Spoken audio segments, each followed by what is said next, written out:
এই আব্দুল্লাহ বিন সাবার মতন আজও আমাদের সমাজে এমন আছে, আমাদের মতন দাড়ি টুপিওয়ালা সামনের কাতারে নামাজ পড়ে কিন্তু পিছনে পিছনে মুনাফিকি করে। কথা কন ঠিক কিনা? এই জন্য আমি ছেড়ে দিই, ছাড় দিই, কিন্তু কখনো ছেড়ে দিই না। আল্লাহ তাআলা একদিন ধরবে কিনা? অবশ্যই ধরবেন। সেই দিন পালাবার কোনো রাস্তা খুঁজে পাবা না। ঠিক কিনা? বিসমিল্লাহির রহমানির রহিম। ইযা জাআকাল মুনাফিকুনা ক্বালু নাশহাদু ইন্নাকা লারাসূলুল্লাহ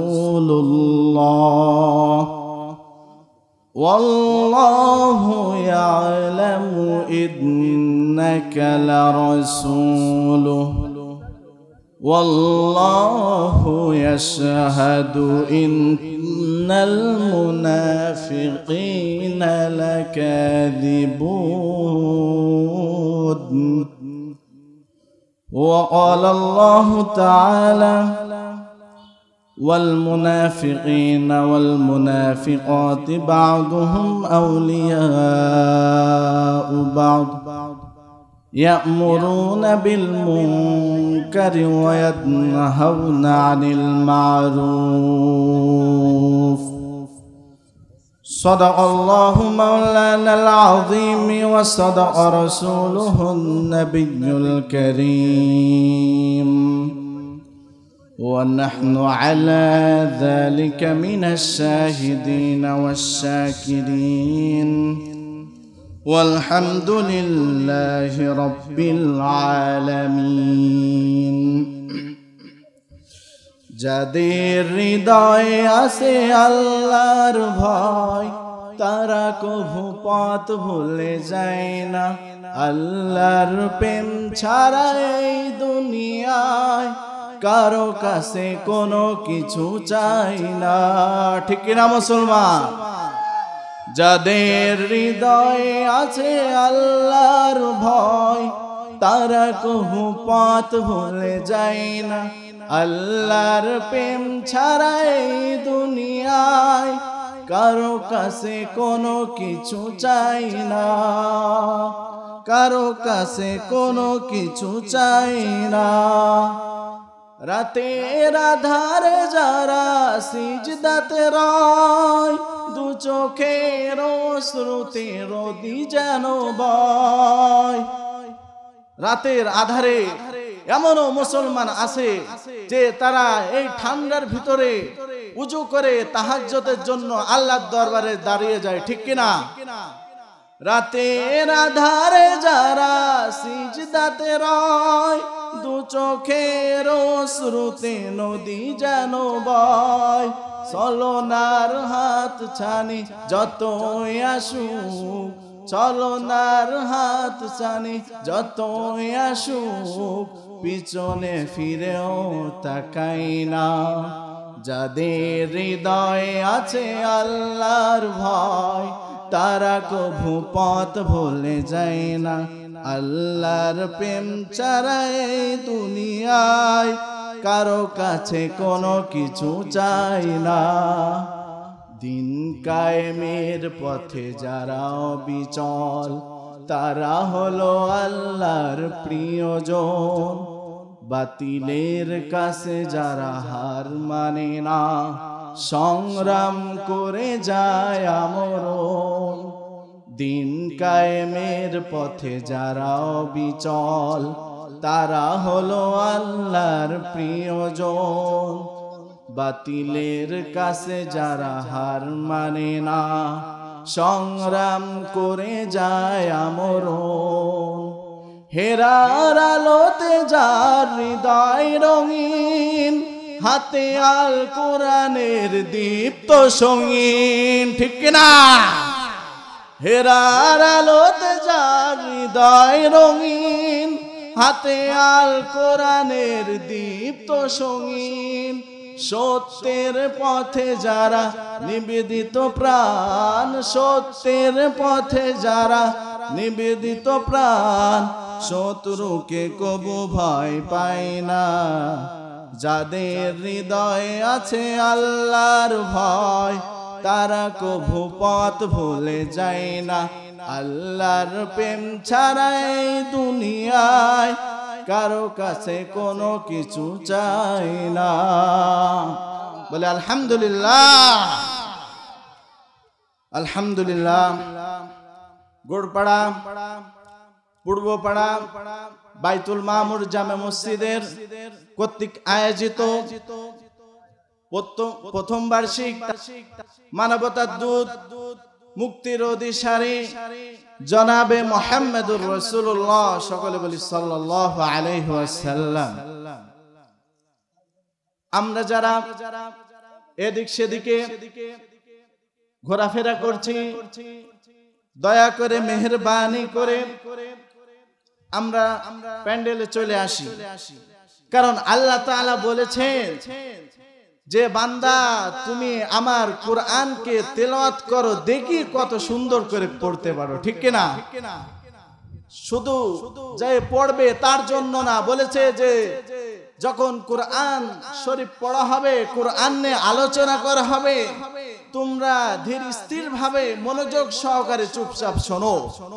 এই জন্য বলছি যারা এদিক সেদিক ঘোরাফেরা করছেন, মিষ্টির বাজারে এদিক সেদিক ফালতু ঘোরাফেরা না করে কোরআনের মাজলিসে দয়া করে মেহেরবানি করে চলে আসেন, এতে ফায়দা হবে। প্রিয় উপস্থিতি, আমি অত বেরেন আল্লাহ তাআলা আমাকে দেই নাই, কিছু জানি, এগুলো আপনাদের সাথে মুজাকারা করব, কিন্তু যেটা প্রশ্ন করব এটার উত্তর দিতে হবে। রাজি আছেন তো ইনশাআল্লাহ? জি। আমার ভাইয়েরা খুবই লক্ষ্য করুন, একজন মুসলমানকে যতটুকু ক্ষতি না করে ইহুদি ততটুকু ক্ষতি না করে, একজন হিন্দু যতটুকু একজন মুসলমানকে ক্ষতি না করে, তার থেকে বেশি ক্ষতি করে একজন মুসলমান নামধারী মুনাফিকরা। জ্বলে বলেন ঠিক কিনা? এটা কি আমার কথা, আপনার কথা, না আমার মামু বাড়ির কথা? এটা কার কথা? এটা আল্লাহ তাআলার কথা। এই জন্য খেয়াল করুন, আল্লাহ তাআলা বলেন ওয়াল মুমিনুনা ওয়াল মুমিনাতি বা'দুহুম আউলিয়াউ বা'দ ইয়া'মুরুনা বিল মা'রুফি ওয়া ইয়ানহাউনা 'আনিল মুনকার। জোরে বলি আল্লাহু আকবার। আমার ভাইরা, আল্লাহ রাব্বুল আলামিন বলেন ওয়াল মুমিনুনা ওয়াল মুমিনাতি বা'দুহুম আউলিয়াউ বা'দ। যারা প্রকৃত মুমিন, যারা প্রকৃত মুসলমান, তারা লোকদেরকে ওয়াল মুমিনুনা বা'দুহুম, তারা লোকদেরকে ভালো কাজের দিকে আদেশ দেয়, ওয়া ইয়ানহাউনা আনিল মুনকার, এবং খারাপ কাজ থেকে বাধা প্রদান করে। আল্লাহ রাব্বুল আলামিন পরের আয়াতে জানাই দিয়েছেন ওয়াল মুনাফিকুনা ওয়াল মুনাফিকাতি বা'দুহুম আউলিয়াউ বা'দ ইয়া'মুরুনা বিল মুনকারি ওয়া ইয়ানহাউনা 'আনিল মা'রুফ। জোরে বলি আল্লাহু আকবার।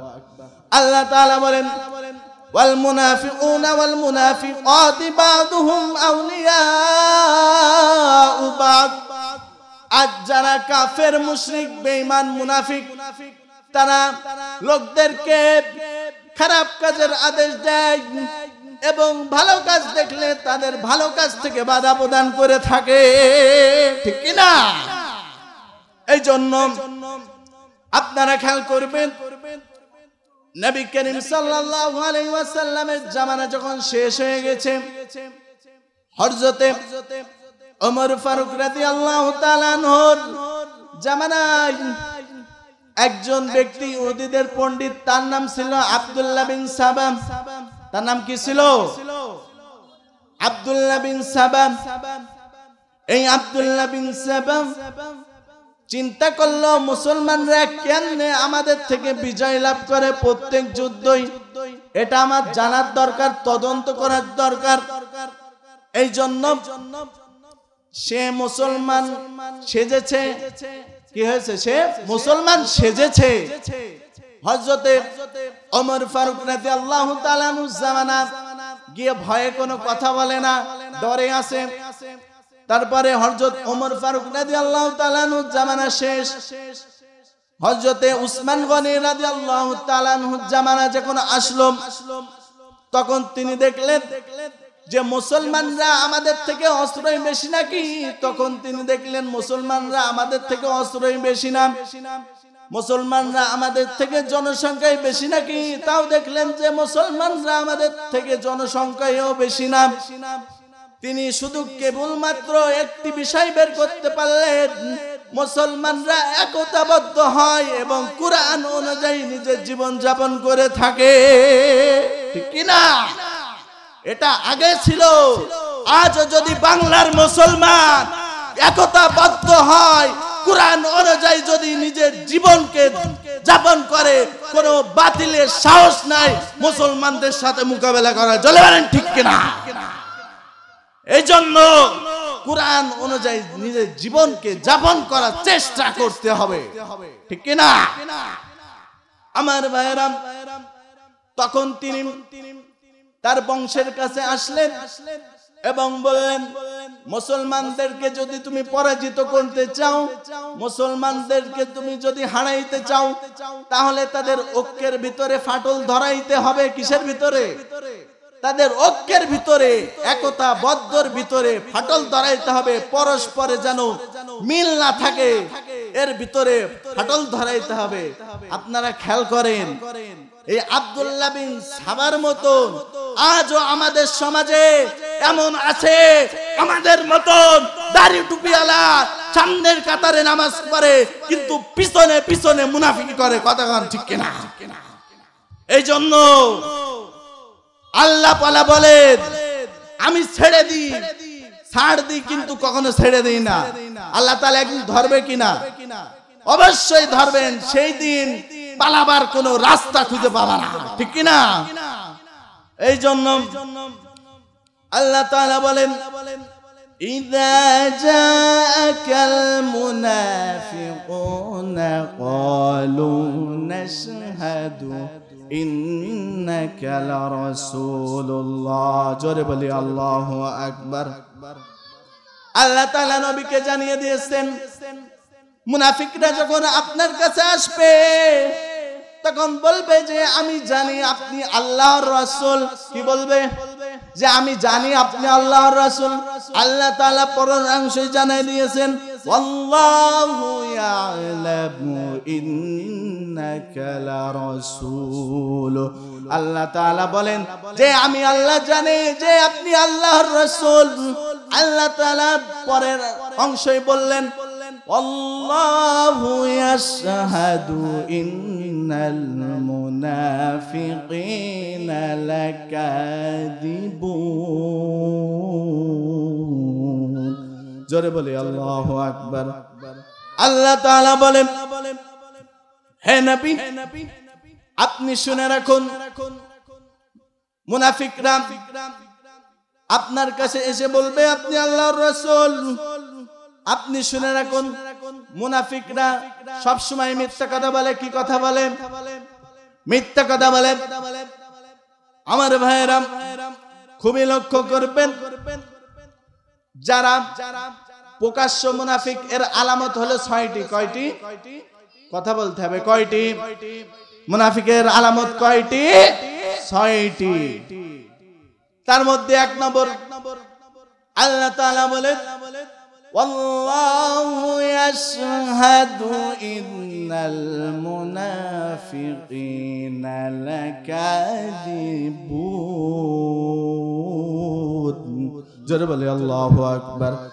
আল্লাহ রাব্বুল আলামিন বলেন, এক নম্বর মুনাফিকের ছয়ের মধ্যে যারা প্রকাশ্য মুনাফিক, তার মধ্যে এক নম্বর হলে তারা কথা বললে মিথ্যা কথা বলে। তারা কি বলে? তারা কথা বললে মিথ্যা কথা বলে। যদি 100টা বলে তার মধ্যে 99টা মিথ্যা কথা বলে, না সত্যি কথা বলে? মিথ্যা কথা বলে। আল্লাহ রাব্বুল আলামিন বললেন যে তারা কথা বললেই মিথ্যা কথা বলে। এবং 2 নম্বর, তারা যে ওয়াদা করে না যে ভাই আমি এই কথাটা তোমার সাথে বললাম, তুমি কাউকে বলো না, সে আরেকজনের কাছে গিয়ে বলে দেয়, আবার বলে নাই। এইটাই 2 নম্বর, যে তারা ওয়াদা করলে ওয়াদা ভঙ্গ করে। তারপরে তারা আমানতের খেয়ানত করে। কি করে? আমানতের খেয়ানত করে। 3 নম্বর, আমানতের খেয়ানত করে। যদি আপনি কারোর কাছে একটি টাকা বা কিছু দেন, যে ভাই এটা আপনার কাছে রাখেন, আমার লাগলে আমি নেব, সে তার কাছে না শুনে তার মতন খরচ করে, এদিক সেদিক নিয়ে যায়। এটাই হলো আমানতের খেয়ানত করা। এরম লোক মনে হয় আমাদের সমাজে নেই। আছে? গোড়পাড়ায় মনে হয় নেই? আছে, অবশ্যই আছে, সব জায়গায় আছে। এই জন্য আমানতের খেয়ানত করা যাবে না। এই আমানতের খেয়ানত না করে আমানত সংরক্ষণ করে রাখার কারণে আল্লাহর নবীকে সেই যুগে তাকে আলামিন উপাধি দেওয়া হয়েছিল। জোরে বলেন ঠিক কিনা? এই জন্য 3 নম্বর, তারা আমানতের খেয়ানত করবে। 4 নম্বর, তারা আল্লাহর সাথে যে ওয়াদা করবে তারা সে ওয়াদা ভঙ্গ করবে। যে আল্লাহর কিরে, তার কিরে, আল্লাহর কিরে, দিয়েই দেবো টাকা তোর। এরম যারা ওয়াদা করবে, এই ওয়াদা যারা পূরণ না করবে, এদের সিরিয়াল কয় নম্বর? 4 নম্বর। আর 5 নম্বর, তারা আল্লাহ যা জোড়া লাগাইতে পারবে তা ছিন্ন করবে। কি করবে? আল্লাহ বলে বান্দা তুমি ওই কাজ করো, ও বলে না ওই কাজ করা যাবে না, এইটা করো, আল্লাহর বিপক্ষে যায়। এইটাই হলো মুনাফিকের আলামত। যারা প্রকাশ্য মুনাফিক, এর আলামতের 5 নম্বর হলো আল্লাহ যা জোড়া লাগাইতে বলবে তারা তা ছিন্ন করবে এবং দুনিয়ার মধ্যে একে অপরের সাথে ফাসাদ সৃষ্টি করবে। এরা মুনাফিক আমাদের সমাজে আছে না নাই? আছে। যে এক জায়গায় যাবে যে ভাই আমি আপনার সাথে আছি, আর এক জায়গায় গিয়ে বলবে ভাই আমি আপনার সাথে আছি। এরা কি? যারা সামনের পরে গুণগান করে পিছনেই করে বদনাম, এরা দুমুর মুখসাপ পুরা অভিশাপ, ঠিকানা জাহান্নাম। যারা এখানে বলো যে আমি তোমার সাথে আছি, আর এক জায়গায় গিয়ে বলো আমি তোমার সাথে আছি, মনে করো একদিন ধরা পড়বা, সেই দিন পালাবার রাস্তা খুঁজে পাবা না। ঠিক কিনা? এই জন্য আমার মেয়েরা খুবই লক্ষ্য করবেন, নবী করিম সাল্লাল্লাহু আলাইহি ওয়াসাল্লামের জামানায় একজন ব্যক্তি ছিল, তার নাম আব্দুল্লাহ বিন উবাই। কি নাম? আব্দুল্লাহ বিন উবাই। এই আব্দুল্লাহ বিন উবাই সে নবী করিম সাল্লাল্লাহু আলাইহি ওয়াসাল্লামের হাতে হাত রেখে মুসলমান হয়েছিল। কি হয়েছিল? মুসলমান হয়েছিল এবং নবী করিম সাল্লাল্লাহু আলাইহি ওয়াসাল্লামের পিছনেই নামাজ আদায় করতেন। কি করতেন? তার পিছনেই নামাজ আদায় করতেন। তিনি ইসলামের পক্ষে এত বলিষ্ঠ বক্তব্য দিতেন যে নবী করিম সাল্লাল্লাহু আলাইহি ওয়াসাল্লামের অন্তরটা ঠান্ডা হয়ে যেত। কি হয়ে যেত? ঠান্ডা হয়ে যেত। যখন উহুদের যুদ্ধ মিটিং চলছিল, তখন এই আব্দুল্লাহ বিন উবাই এমন একটি বক্তৃতা দিল যে নবী করিম সাল্লাল্লাহু আলাইহি ওয়াসাল্লামের কলিজাটা ঠান্ডা হয়ে গেল।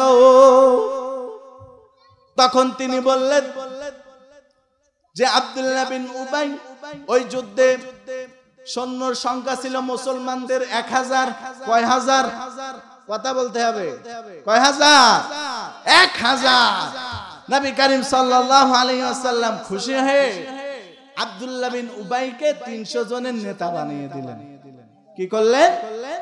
যে আপনি 300 জনের নেতা। এবার তিনারা 300 জন নিয়ে সে রওনা হলো সাউদ নামক জায়গায় গিয়ে সে বললেন যে আমরা সামনের দিকে যাব না। আমরা কোনে যাব না? সামনের দিকে যাব না। যে নবী করিম সাল্লাল্লাহু আলাইহি ওয়াসাল্লাম বলেছেন এবং আল্লাহ রাব্বুল আলামিন বলেছেন আতিউল্লাহ ওয়া আতিউর রাসূল ওয়া উলিল আমরি মিনকুম, যে তোমরা আল্লাহর পথে চলো, নবী করিম সাল্লাল্লাহু আলাইহি ওয়াসাল্লামের কথা মেনে চলো এবং তোমাদের যে নেতা তার কথা অনুযায়ী চলো। কার কথা অনুযায়ী? এদিক খেয়াল করতে হবে। কার কথা অনুযায়ী? যে তোমাদের আল্লাহর কথা অনুযায়ী, নবীর কথা অনুযায়ী, আর তোমাদের যে নেতা ইমাম তার কথা অনুযায়ী। সে তখন বলছে কোরআনের আয়াত দিয়ে যে নবী করিম সাল্লাল্লাহু আলাইহি ওয়াসাল্লাম আমাকে তো তোমাদের নেতা বানিয়ে দিয়েছে, এই জন্য আমি নেতা বলছি, তোমরা সকলে বাসায় ফিরে যাও। এরা মুনাফিক মানে আমাদের সমাজে নেই, আছে? হ্যাঁ, এই জন্য যখন এই আব্দুল্লাহ বিন উবাই মৃত্যু বরণ করলেন তখন তার ছেলে আব্দুল্লাহ নবী করিম সাল্লাল্লাহু আলাইহি ওয়াসাল্লামের কাছে গিয়ে বললেন, ইয়া রাসূলুল্লাহ ইয়া হাবিবাল্লাহ, আমার বাবা আব্দুল্লাহ বিন উবাই ইন্তেকাল করেছেন এবং আপনাকে দুটি বিষয় বলার জন্য বলেছেন। দুটির মধ্যে এক নম্বর হলো আপনি আমার বাবার জানাজার ইমামতি করবেন। কি করবেন? আপনি আমার বাবার জানাজার ইমামতি করবেন। দুই নম্বর হলো যে আপনি আমার বাবার কাফনের জন্য আপনার জুব্বা মোবারকটা দেবেন। কি দেবেন? আপনার জুব্বা মোবারকটা দিবেন। নবী করিম সাল্লাল্লাহু আলাইহি ওয়াসাল্লাম বললেন, যাও তোমার বাবার জানাজার ব্যবস্থা করো। তখন হযরত ওমর রাদিয়াল্লাহু তাআলা আনহু বললেন, ইয়া রাসূলুল্লাহ ইয়া হাবিবাল্লাহ, আপনার কি মনে নাই এই আব্দুল্লাহ বিন উবাই আমাদের সাথে কি গাদ্দারিটা করেছিল? আপনার কি মনে নাই? তখন রাসূল করিম সাল্লাল্লাহু আলাইহি ওয়াসাল্লাম বলছেন, ওমর তুমি শোনো, আমার আল্লাহ পাক রব্বুল আলামিন আমাকে এখনো জানান নাই। হযরত ওমর রাদিয়াল্লাহু তাআলা আনহুর কথা শেষ না হতেই আল্লাহ তাআলা হযরত জিবরাইল আলাইহিস সালামকে পাঠিয়ে দিলেন। কাকে পাঠিয়ে দিলেন? হযরত জিবরাইল আলাইহিস সালামকে পাঠিয়ে দিলেন। বললেন যে ইয়া রাসূল, আপনি এই মুনাফিকের জানাজা পড়াবেন না। কি পড়াবেন না? মুনাফিকের জানাজা পড়াবেন না।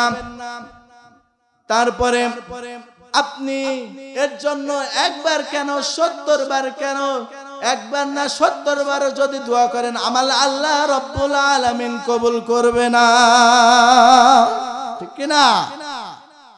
এই জন্য নবী করিম সাল্লাল্লাহু আলাইহি ওয়াসাল্লাম বললেন, আল্লাহ আপনি যখন বলেছেন 70 বার করলে আমার দোয়া কবুল করবেন না, 70 বার দোয়া করলে কবুল করবেন না, তাহলে আমি 71 বার করব। কয়বার করব? 71 বার। তারপরে আল্লাহ রাব্বুল আলামিন বললেন, আপনি একবার কেন, 70 বার কেন, 71 বার কেন, 1000 বারও যদি দোয়া করেন ওই দোয়া কবুল হবে না। এবারটা গোরপাড়াবাসী আপনাদের কাছে প্রশ্ন রাখতে চাই যে রাহমাতাল লিল আলামিন তার দোয়া করার জন্য হাত তোলা লাগতো না। আল্লাহ তাআলা এই মুনাফিকের জন্য তার দোয়া করতে নিষেধ করছেন। তিনি যে অন্তর দিয়ে যা বলতেন সেটাই আল্লাহ রাব্বুল আলামিনের কাছে কবুল হয়ে যেত। কিন্তু আল্লাহ রাব্বুল আলামিন ওই মুনাফিকের জন্য নবীজির দোয়াও কবুল করবেন না, ঠিক কি না? মুনাফিক এত বড় ভাইরাস যে এরা দেখা যায় আপনার আমার মতন পাঞ্জাবি, লম্বা পাঞ্জাবি, দাড়িওয়ালা, টুপিওয়ালা, ৫ ওয়াক্ত নামাজ পড়ে, তলে তলে আবার মুনাফিকেও করে, ঠিক কি না? এই জন্য আল্লাহ তাআলা বলেন মুনাফিকরা এমন একটি ভাইরাস যে এদের ধরা যায় না। আপনি যদি বলেন যে হুজুর আমি হিন্দু দেখব, কোথায় যাব? আমি বলবো আপনি ইন্ডিয়াতে যান। আপনি খ্রিস্টান দেখবেন, কোথায় যাব? আপনি বলবো অমুক জায়গায় যান। আমি বলবো অমুক জায়গায় যান। আপনি যদি বলেন হুজুর মুনাফিক দেব, মুনাফিক দেখবো, কোথায় যাইতাম? কোনে যাইতাম? কোথায় যাওয়া লাগবে না। যেখানে মুসলমান আছে সেখানে মুসলমান নামধারী মুনাফিক আছে না? না, এমন কি এই মাহফিলের প্যান্ডেলেও থাকতে পারে, এর ভিতরে কোনো সন্দেহ নাই, এর ভিতরে কোনো সন্দেহ নেই, এর মধ্যেও থাকতে পারে। আল্লাহ রাব্বুল আলামিন বলেন একজন কাফের, একজন মুশরিক মৃত্যুর পরে তার আযাব হবে কেমন? আপনারা নাম বলেন তো। ফেরাউন, নমরুদ, আবু জেহেল, উতবা, সাইবা, এরা কি কাফের? কিন্তু আল্লাহ রাব্বুল আলামিন বলেন ইন্নাল মুনাফিকিনা ফিদ দারকিল আসফালি মিনান নার। জোরে বলে আল্লাহু আকবার। আল্লাহ তাআলা বলেন কাফের মুশরিকরা তারা থাকবে জাহান্নামের উপরের দিকে, আর মুনাফিকিনা ফিদ দারকিল আসফালি মিনান নার, এরা যাবে জাহান্নামের তলদেশে। তাহলে বোঝা গেল কি মুনাফিক থেকে কাফের যারা ছিল তারা ভালো ছিল, কারণ লোক জানতো যে এরা কাফের মুশরিক। কিন্তু মুনাফিকরা এমন একটি ভাইরাস, এদের চেনা তো সহজ নয়। এই জন্য আমার ভাইরাম খুবই লক্ষ্য করবেন। কিন্তু মুনাফিক যতই ছিল, আগের জামানায় ছিল, আজও আছে, কিয়ামত পর্যন্ত থাকবে। কিন্তু এর মধ্যে থেকে আমাদের কোরআনের দাওয়াত, ইসলামের পতাকাকে প্রতিষ্ঠিত করার জন্য চেষ্টা করতে হবে। হবে কি হবে না? চেষ্টা করতে হবে। আপনি খেয়াল করুন হযরতে বেলাল রাদিয়াল্লাহু তাআলা আনহুর ঘটনাটি খেয়াল করুন। তিনি ইসলাম ধর্ম গ্রহণ করার কারণে তার মুনিব তাকে এত নির্যাতন দিয়েছে যে তার পিঠে ছাল পর্যন্ত উঠে গিয়েছে। পিঠে ছাল পর্যন্ত উঠে যাওয়ার পরেও তাকে ছাড় দেয় নাই। আরবের উত্তপ্ত বালি, গরম বালির উপরে তাকে চিৎ করে উলাঙ্গ করে শুয়ে দিয়েছিল, ঠিক না? তাকে এত কষ্ট দেওয়া হয়েছে, ওই গরম বালির পরে চিৎ করে শুয়ে দেওয়ার পরে তার বুকের উপরে পাথর চাপিয়ে দেওয়া হয়েছে যেন সে নড়াচড়া করতে না পারে। সেই সময়ও তার মুখ থেকে আহাদ আহাদ শব্দ আসছিল। এই কষ্টের ভিতরেও তিনি ইসলাম ধর্ম ত্যাগ করেন নাই। করেছেন নাকি? করেছেন? করেন নাই। এমনও সময় গেছে যে তার গলায় রশি বেঁধে বাচ্চাদের হাতে দিয়ে দেওয়া হয়েছে, যে পুরা শহরটা ঘোড়ায় নিয়ে বেড়া হয়েছে, তার রক্ত ফিঙ্কে ফিঙ্কে রক্ত বের হচ্ছে। এরম অবস্থায় সে আহাদ আহাদ শব্দ ত্যাগ করেন নাই। তিনি শুধু বলে গেছেন আল্লাহ এক, আল্লাহ এক, আল্লাহ এক, ঠিক কিনা? তারা এত কষ্ট করেছে বিদায়, তারা ইসলামের পতাকাকে প্রতিষ্ঠিত করতে চেয়েছে বিদায় আমরা আজ নির্বিলি মসজিদ মাদ্রাসায় প্রকাশ্যে নামাজ পড়তে পারছি, ঠিক কিনা?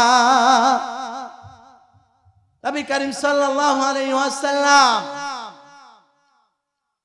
আল্লাহ তাআলা তাকে এমন একটি মুজিজা দিয়েছেন। কি দিয়েছেন? এই কিতাবের নাম কি? আল কুরআন। এই কুরআনের ভিতরে আল্লাহ রাব্বুল আলামিন এত মুজিজা, এত মধু দিয়েছেন। আপনারা খেয়াল করেন, হযরত ওমর ফারুক রাদিয়াল্লাহু তাআলা আনহু তখন ইসলাম ধর্ম গ্রহণ করেন নাই। কি করেন নাই? ইসলাম ধর্ম গ্রহণ করেন নাই। তখন তিনি যান তরবারি নিয়ে দৌড়াচ্ছে যে মুহাম্মাদের গর্দান আনতে যাবে, মুহাম্মদ কোথায়? তখন তিনি দৌড়াতে দৌড়াতে আসছেন, এক সাহাবীর সাথে দেখা। বললেন, ওমর তুমি কোথায় যাচ্ছ? বলছে মুহাম্মাদের কল্লা আনতে যাচ্ছি। বললে, তুমি আগে তোমার ঘর সামলাও, যে তোমার বোন এবং তোমার বোনের জামাই মুসলমান হয়ে গিয়েছে। কি হয়ে গিয়েছে? ওমর ফারুক রাদিয়াল্লাহু তাআলা আনহু এমনি হট মেজাজে ছিলেন। কি মেজাজে ছিলেন? সব সময় রেগে যেতেন। তিনি তো অত্যন্ত রাগ করে তার বোনের বাড়ির দিকে চলে গেলেন এবং দরজায় গিয়ে টুক্কা দিলেন। এটা তার বোন বলল, কে আপনি? বললেন, আমি ওমর। দরজা খোলো। এবার কুরআনুল কারীম পড়তেছিলাম, কুরআনুল কারীমটিকে সারিয়ে রাখলেন।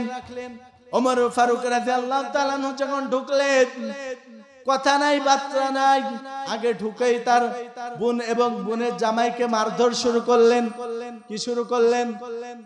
মারধর শুরু করলেন। তারপরে যখন রক্ত বের হয়ে গেল, তখন তার মনে একটু দয়া হলো যে মক্কার লোকেরা কি পাগল হয়ে গেছে, তোমরা কি পাগল হয়ে গেছো? এই মুহাম্মাদের ধর্ম কি জন্য গ্রহণ করছো? তখন ওমর রাদিয়াল্লাহু তাআলা বললেন, দেখি তোমরা কি পড়ছো। তখন ওমর রাদিয়াল্লাহু তাআলা বোন ফাতেমা বলল, আপনি নাপাক, আপনি আগে গোসল করে আসুন, পাক হয়ে আসুন। যখন ওমর রাদিয়াল্লাহু তাআলা গোসল করে আসলেন এবং কুরআনটিকে ধরলেন, তারা তো আরবি ভাষার লোক ছিল। কি ভাষার লোক ছিল? কুরআনটা যখন হাতে নিলেন এবং পড়তে শুরু করলেন, তাহা মা আনজালনা আলাইকাল কুরআনা লিতাশকা ইল্লা তাযকিরাতাল লিমান ইয়াখশা। জোরে বলি আল্লাহু আকবার। তার অন্তরটা এত ঠান্ডা হয়ে গেল যে বলছে, মুহাম্মদ কোথায়? আইনা মুহাম্মদ, মুহাম্মদ কোথায়? আমাকে বলো। তখন তাকে বলা হলো, তখন সে তরবারি নিয়ে দৌড়াতে দৌড়াতে চলে যায়। মুহাম্মদ কোথায়? মুহাম্মাদের কাছে যায়। তখন নবী করিম সাল্লাল্লাহু আলাইহি ওয়াসাল্লামের চাচা হামজা বললেন, ইয়া রাসূলুল্লাহ, ইয়া হাবিবাল্লাহ, আপনি পালান। ওই যে ওমর আপনার গর্দান নিতে আসছে। কি নিতে আসছে? নবী করিম সাল্লাল্লাহু আলাইহি ওয়াসাল্লাম বললেন, ও আমার চাচা হামজা, তুমি চুপ করো। আল্লাহ রাব্বুল আলামিনের কাছে আমি দোয়া করেছিলাম, সেই দোয়া মনে হয় কবুল হইতে শুরু হয়েছে। সুবহানাল্লাহ। তখন তিনি ওমর ফারুক রাদিয়াল্লাহু তাআলা আনহু আসলেন, নবী করিম সাল্লাল্লাহু আলাইহি ওয়াসাল্লামের কাছে বললেন, আশহাদু আল্লা ইলাহা ইল্লাল্লাহ ওয়া আশহাদু আন্না মুহাম্মাদান আবদুহু ওয়া রাসূলুহু। জোরে বলি আল্লাহু আকবার। আমার আল্লাহ রাব্বুল আলামিন তাকে মুসলমান হিসেবে কবুল করলেন। তখন বললেন ইয়া রাসূলুল্লাহ ইয়া হাবিবাল্লাহ আপনি কি সত্য ধর্মের উপরে আছেন? তখন নবী করিম সাল্লাল্লাহু আলাইহি ওয়াসাল্লাম বললেন হ্যাঁ আমরা আছি। তাহলে কেন আমরা লুকিয়ে লুকিয়ে দাওয়াত দিব? কি কেন আমরা লুকিয়ে লুকিয়ে দাওয়াত দিব? যদি আমরা সত্য হয়ে থাকি আর আল্লাহর কুরআন যদি সত্য হয়ে থাকে তাহলে কেন আমরা লুকিয়ে লুকিয়ে দাওয়াত দিব? একটা প্রশ্ন থাকে কিনা? এই জন্য তখন নবী করিম সাল্লাল্লাহু আলাইহি ওয়াসাল্লাম বললেন এখনো আল্লাহ রাব্বুল আলামিন আগে বলেছেন নিজের আত্মীয়কে দাওয়াত দাও, এখন আমরা গোপনে ইসলামকে প্রচার করব। তখন ওমর রাদিয়াল্লাহু তাআলা আনহু বললেন যে তাহলে আমাদেরকে 10-12 জনকে একটু তাকবীর দেওয়ার অনুমতি দেন। নবী করিম সাল্লাল্লাহু আলাইহি ওয়াসাল্লাম অনুমতি দিলেন। যারা মুসলমান হয়েছিল হযরত ওমর রাদিয়াল্লাহু তাআলা আনহু সহ তারা ছিল কয়জন? 11 জন। কয়জন? 11 জন। ওমর রাদিয়াল্লাহু তাআলা আনহু বললেন যে আমরা 11 জন আস্তে আস্তে তাকবীর দেব কাবা ঘর পর্যন্ত। কোন পর্যন্ত? কাবা ঘর পর্যন্ত। তখন তারা নারায়ে তাকবীর তাকবীর দিতে দিতে কাবা ঘর পর্যন্ত গেল। মুসলমানরা তাকবীর দিচ্ছে আর কাফেরদের বুক থরথর করে কাঁপছে। এজন্য বলতে চাই বাংলার মুসলমান ঘুমিয়ে থেকে না, যদি এই কুরআনকে প্রতিষ্ঠিত করতে হয় তাদের মতন ময়দানে নামতে হবে, ঠিক কিনা? যদি নারায়ে তাকবীর ধ্বনি দাও কোন বাতিলের সাহস নাই যে মুসলমানদের সামনে এসে দাঁড়াবে। কথা বলেন? মুনাফিকরা বাধা আসবে, মুনাফিকদের বাধা আসবে, কারণ যুগে যুগে যারা কোরআনের কথা বলেছেন তাদেরও বাধা এসেছে। এসেছে কিনা? এসেছে, আজও আসবে, কিয়ামত পর্যন্ত আসবে। কিন্তু এর মধ্যে থেকে আমাদের কোরআনকে বিজয় করে ছাড়তে হবে, ঠিক কিনা? এই জন্য আমার ভাইরা খুবই লক্ষ্য করবেন, কোরআন অনুযায়ী নিজের জীবনকে যাপন করার চেষ্টা করবেন, তাহলে দুনিয়াতেও শান্তি, আখিরাতেও শান্তি।